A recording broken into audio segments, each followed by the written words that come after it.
When I was in law school, a friend came to my apartment. She was wearing a long-sleeve turtleneck sweater, and I thought, that's strange. It's almost 80 degrees outside.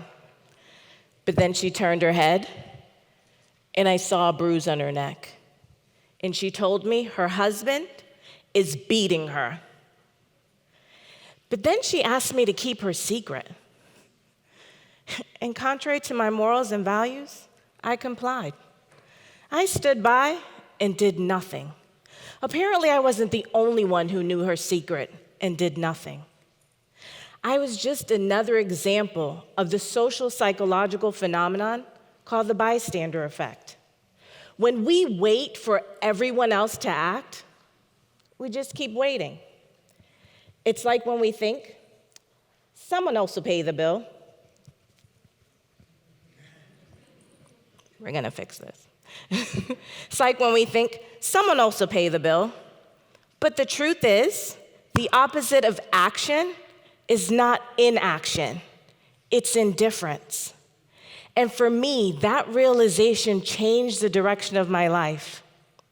Why do some people act and others don't? Studies show what we choose to do is based on many factors, including fear, ambiguity, affinity, and diffusion of responsibility.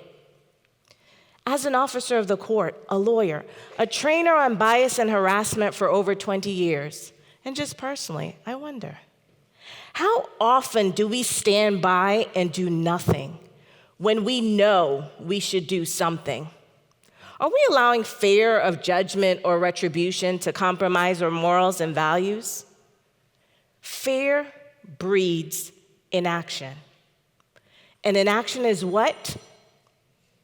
Indifference. Here's what I mean. A 15-year-old boy was dragged out of a store in the Bronx and repeatedly stabbed by a gang member wielding a machete. As he fought for his life, a crowd of bystanders watching did nothing. After the attacker fled and he lay there bleeding, blood gushing from his neck, what do you think the bystander did to help stop the bleeding? Nothing. They just screamed at him, "Run to the hospital!" Really? The hospital is blocks away. Not one person helped that boy. Nobody tried to stop the bleeding. They didn't even help him to get up to run to that hospital. Instead, he staggered on his own, bleeding block by block, only to collapse in front of the emergency room and later die. What if that was your child or your loved one?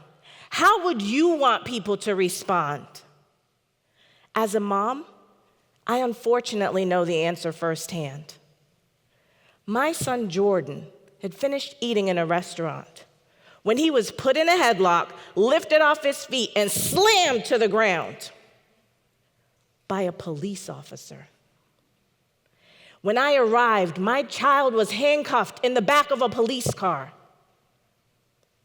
But then, and I'll never forget her, this one young woman, a complete stranger, who had witnessed the assault, despite being threatened with her own arrest and being repeatedly cursed at by that officer, she stood up for my son and told him Jordan did nothing wrong.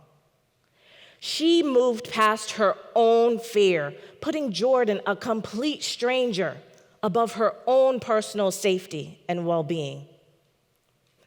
But she didn't just stand up that day. She also spoke up during the internal investigation.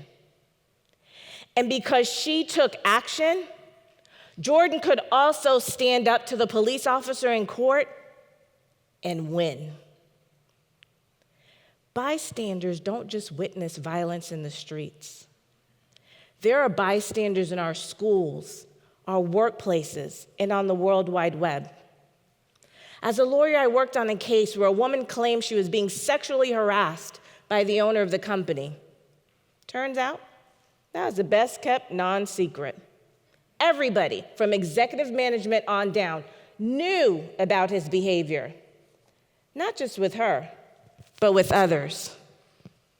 And they did nothing to stop it.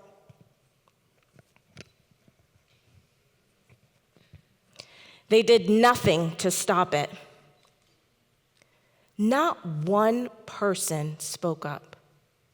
And yeah, they were probably afraid of retaliation, but mostly, they just accepted that's who he is, ignoring his behavior and the potential consequences. Normalization equals acceptance, and in our silence lies complicity. That same normalization occurs every day on the internet. I'm sure we can all agree that cyberbullying is wrong. And yet research shows that we rarely ever intervene, especially online. Social media allows us to interact, but also victimize. Research shows that between 10 and 40% of adolescents are victims of cyberbullying, and 70% of adults have witnessed some form of online harassment. And then there's this. A high school girl witnessed her friend being raped by a 29-year-old man they met at the mall the day before. But instead of calling for help or intervening, she took out her phone and just live streamed the rape on social media. She later said it was to help stop the attack. But as the views, shares, and comments came in, giggling, she got lost in likes, forgoing her friend's safety for her own popularity. People just watched a young girl get raped on social media. And how many of them do you think did anything to help? One. Just one. A friend of theirs just happened to see the video on social media and call for help. It took just one person to act, just like the one young woman who stood up for my son. Social media provides this need for approval, this kind of gauge of self-worth that may outweigh empathy.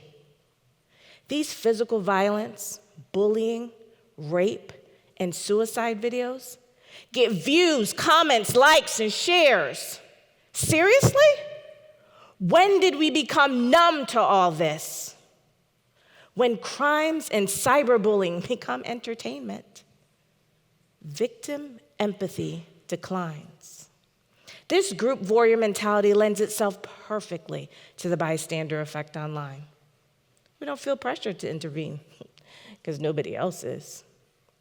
This is pluralistic ignorance gone viral.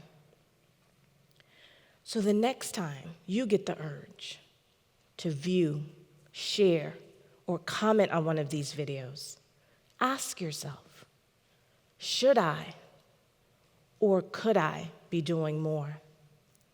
Hashtag likes don't save lives.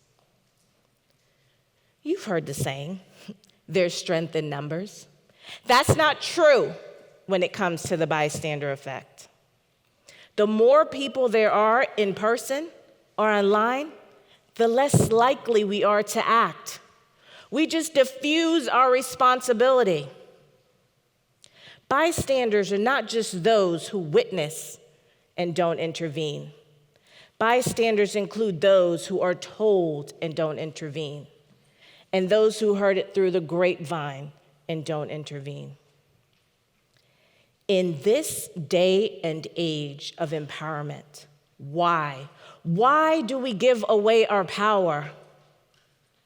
When we allow others to make decisions for us, we give away our power.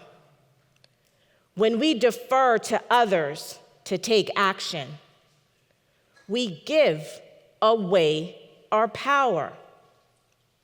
When we fail to act when we know we should, we give away our power.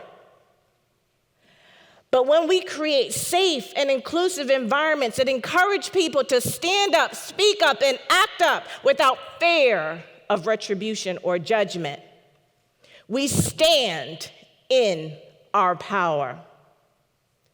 So whether it's witnessing violence in the streets, or in my bias training in the workplace, discrimination, bullying, illegal activities, the Me Too movement, the circumstances for us to act are vast. We want to intervene, but we don't know if we should or even how. Fear, ambiguity, our past experiences creep in. We notice things are happening. We interpret the situation by asking ourselves, is this an emergency? Do they need help? Are they deserving of help? We often look at others to see how they're responding, to decide if it is our responsibility to act. Is there someone more capable of helping? Are they intervening? Our values guide our decision-making. If we decide based on following the flock, we may compromise our own values. Here is where we need self-reflection. Who am I? What would I want done for me or my loved ones? What are my values? How would my taking action change the outcome? You see, we can decide that regardless of what everyone else is doing, it is our responsibility to act. And once we determine that some form of action is needed, we have the power to choose how we will act and to what extent we're capable of doing so. Now, I'm not saying this is easy. I understand feeling helpless, our instinct for self-preservation, or simply just not wanting to get involved. There are risks for getting involved. Time, effort, workplace issues, personal safety, and yes, maybe even death. So in the moment you may wonder, do I fight, flee, or freeze? I know we can't all fight, but in times of need, we also can't all freeze. There's a spectrum from doing nothing to doing something. Ask someone to get help, report it, call for help, create a distraction, intervene. Honestly, I'm not ready to die for causes I believe in, but I'm also not willing to just stand by and do nothing. There's so much room for action between nothing and death. Knowing this as you do now, will you spring into action? Will you be that one? It's time. It's time. It's time to stand up, speak up, act up.